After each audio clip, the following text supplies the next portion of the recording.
بسم اللہ الرحمن الرحیم۔ رسول اللہ صلی اللہ علیہ وآلہ وسلم کے اہل بیت کون ہیں؟ آیا کہ اس میں ازواج رسول شامل ہیں یا ان میں مولا علی، بی بی فاطمہ، امام حسن، امام حسین بھی شامل ہیں؟ یہ وہ ٹاپک ہے جو کہ اکثر و اوقات اہل تسنن و اہل تشیع کے درمیان رہتا ہے۔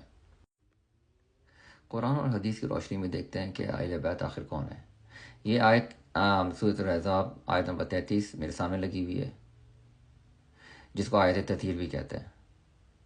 اگر آپ اس آیت کو دیکھیں گے تو یہ آیت وقنا سے شروع ہو رہی ہے اور تطہیرہ پہ ختم ہو رہی ہے، لیکن اس کے دو حصے ہیں۔ ایک حصے میں وقنا اور رسولہ تک جو ہے، اس میں ازواج رسول مخاطب ہیں، جس کا ترجمہ یہ بنتا ہے اور اپنے گھروں میں ٹھہری رہو اور بے پردہ نہ رہو، جیسے پہلے جاریت کی بے پردگی اور نماز قائم رکھو اور زکوٰۃ دو اور اللہ اس کے رسول کا حکم مانو۔ یہ اس کا پہلا حصہ ہے۔ دوسرا حصہ، انما یرید اللہ لیذھب عنکم رجس اہل البیت ویطہرکم تطہیرا۔ اے نبی کے گھر والوں، اللہ تو یہی چاہتا ہے کہ تم سے ہر ناپاکی دور فرما دے اور تمہیں پاک کر کے خوب صاف ستھرا کر دے۔ اچھا، ان دونوں کا شان نزول الگ ہے۔ وہ اس وجہ سے کہ جب یہ آیت نازل ہوئی تو رسول نے ایک چادر میں بی بی فاطمہ، امام علی، امام حسن اور امام حسین کو چادر میں لیا اور اس آیت کی تلاوت فرمائی۔ اور یہ ایک دفعہ کا واقعہ نہیں ہے، یہ کافی دفعہ جب بھی یہ رسول نے ان چاروں افراد کو چادر میں لیا تو آیت کی تلاوت ہمیشہ یہاں سے فرمائی۔ تو جس سے ظاہر یہ ہوتا ہے کہ اس کا شان نزول الگ ہے، اور جب یہ آیت نازل ہوئی تو اس کا شان نزول الگ ہے۔ پہلے بات کرتے ہیں کہ اس کا شان نزول کیا ہے، انما یرید اللہ کو۔ یہ میرے سامنے صحیح مسلم جلد نمبر 6 حدیث نمبر 6261۔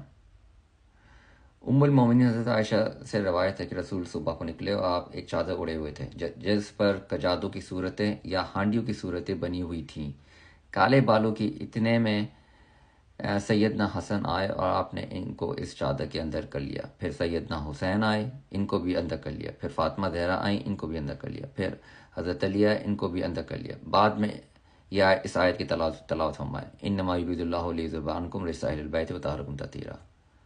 یعنی اللہ تعالیٰ چاہتا ہے کہ دور کر دے تم سے ناپاکی اور پاک کر دے تم کو، اے گھر والو۔ یہ ہے صحیح مسلم۔ اچھا، صحیح مسلم میں یہ حدیث ہے 6228، جس میں ایک صحابی نے زید بن ارقم سے پوچھا کہ اہل بیت میں کیا بیویاں بھی شامل ہیں؟ تو زید نے کہا نہیں، قسم خدا کی عورت ایک مدت تک مرد کے ساتھ رہتی ہے، پھر وہ اس کو طلاق دے دیتا ہے تو اپنے باپ اور قوم کی طرف چلی جاتی ہے۔ اہل بیت آپ کے دو دیال کے لوگ اور ازبا ہیں جس پر صدقہ حرام ہے آپ کے بعد۔ اب دیکھتے ہیں مسند احمد، اس کی حدیث نمبر ہے 17113، جس میں نبی صلی اللہ علیہ وسلم گھر میں تشریف لائے تو حضرت علی فاطمہ کو قریب بلا کر بٹھایا اور امام حسن حسین دونوں کو اپنی رانوں پر بٹھایا۔ پھر ان سب کو ایک چادر اور اوڑا اور یہ آیت تلاوت فرمائی، اللہ یہی چاہتا ہے کہ اے اہل بیت تم سے گندگی کو دور کر دے اور تمہیں خوب پاکیزگی عطا کر دے، اور فرمایا اے اہل بیت، یہ میرے اہل بیت ہیں اور میرے اہل بیت کا حق زیادہ ہے۔ اچھا، آپ ان سب احادیث میں دیکھیں گے کہ کسی میں بھی رسول اللہ نے اپنے کسی بھی زوجہ کو نہیں کہا کہ تم بھی چادر میں آ جاؤ۔ یہ ہے موجب الکبیر جلد نمبر 2، اس کی حدیث نمبر ہے 2598۔ یہی حدیث ہے، ام سلمہ سے روایت ہے یہ حدیث۔ آخر میں ام سلمہ رضی اللہ عنہ فرماتی ہیں کہ میں نے چادر اٹھائی تاکہ میں ان کے ساتھ داخل ہو جاؤں، آپ نے میرے ہاتھ سے کھینچ لی اور فرمایا تو بھلائی پر ہے۔ اس کے علاوہ بے تحاشا حدیث ہیں جو کتب اہل سنت میں ملتی ہیں، اور کسی حدیث میں بھی رسول اللہ نے کسی بھی اپنی زوجہ کو نہیں کہا کہ تم بھی چادر پہ آ جاؤ، یا کہیں نہیں فرمایا کہ میری ازواج جو ہیں وہ بھی اہل بیت میں شامل ہیں، اور کسی ازواج نے یہ نہیں کہا کہ اس آیت تطہیر کے مصداق ہم ہیں۔ اسی موجب الکبیر میں ایک اور حدیث ہے، حدیث نمبر 2605، جس میں حضرت انس بن مالک فرماتے ہیں کہ حضور صلی اللہ علیہ وآلہ وسلم حضرت فاطمہ کے گھر کے پاس سے 6 ماہ تک گزرتے رہے۔ جب بھی آپ نماز فجر کے لیے نکلتے تو آپ فرماتے اے گھر والو، نماز کا وقت ہو گیا، اور پھر اس آیت کی آپ تلاوت فرماتے ہیں۔ جیسے کہ میں نے پہلے کہا کہ اس آیت کے دو حصے ہیں، ایک حصے میں ازواج رسول مخاطب ہیں اور دوسرے حصے میں اہل بیت۔ ہمارے اہل سنت بھائیوں کا یہ کہنا ہے کہ چونکہ پہلے حصے میں ازواج رسول مخاطب ہیں تو یہ آیت تطہیر صرف اور صرف ازواج رسول کے لیے ہے۔ یہ تفسیر در منصور، پیج نمبر 559، جلد نمبر 5۔ اسی آیت کی تفسیر میں السیوطی لکھتے ہیں کہ جب حضرت عائشہ جب یہ آیت کی تلاوت کرتی وقرنا فی بیوتکنہ، وہی آیت ہے، اس آیت کا پہلا حصہ، تو رونے لگتی یہاں تک کہ ان کی اونی تر ہو جاتی۔ وہ اس وجہ سے کہ جنگ جمل میں بی بی عائشہ مولا علی سے جنگ لڑنے کے لیے گھر سے باہر نکلی تھی، تو اس وجہ سے وہ کافی پشیمان رہتی تھیں اور یہ آیت پڑھتی اور یہ روتی۔ ہمیں یہ دیکھنا ہے کہ کیا یہ پاسبل ہے کہ ایک آیت کے دو حصے ہوں اور دونوں کا شان نزول الگ ہو۔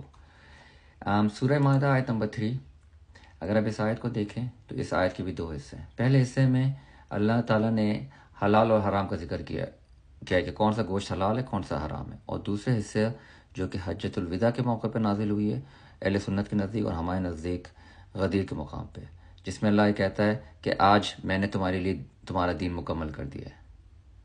اگر آپ اس کی تفسیر دیکھیں آپ کو نظر آئے گا کہ دونوں کا جو ہے شان نزول الگ الگ ہے۔ جیسے کہ میں نے پہلے کہا کہ کسی بھی حدیث میں یہ نہیں ملتا کہ ازواج رسول نے یہ کلیم کیا ہو کہ اس آیت کے مصداق ہم ہیں، بلکہ صحیح بخاری جلد نمبر 6، پیج نمبر 387، اس پہ بی بی عائشہ کہتی ہیں کہ ہمارے آل ابی بکر کے بارے میں، حدیث نمبر 3847، بی بی عائشہ کہتی ہیں کہ ہمارے آل ابی بکر کے بارے میں اللہ تعالیٰ نے کوئی آیت نازل نہیں کی، بلکہ تہمت سے میری برات ضرور نازل کی تھی۔ یہ جو آیت برات ہے یہ سورہ نور میں آیت نمبر 11 سے لے کر آیت نمبر 20 تک۔ آیت تطہیر کے علاوہ رسول اللہ نے آیت مبینہ میں بھی یہ بتایا کہ اہل بیت کون ہے اور ان میں کون شامل ہے۔ یہ ہے مستدرک الحاکم، اس جلد نمبر 4، پیج نمبر 296۔ اس میں اگر آپ دیکھیں جب یہ آیت مبینہ نازل ہوئی جو کہ سورہ آل عمران آیت نمبر 61، ہم بلائیں اپنے بیٹے اور تمہارے بیٹے اور اپنی عورتیں اور تمہاری عورتیں اور اپنی جانیں اور تمہاری جانیں، تو رسول اللہ نے حضرت علی، حضرت فاطمہ، حضرت حسن اور حضرت حسین کو بلایا اور بولے اے اللہ یہ میرے اہل بیت ہیں۔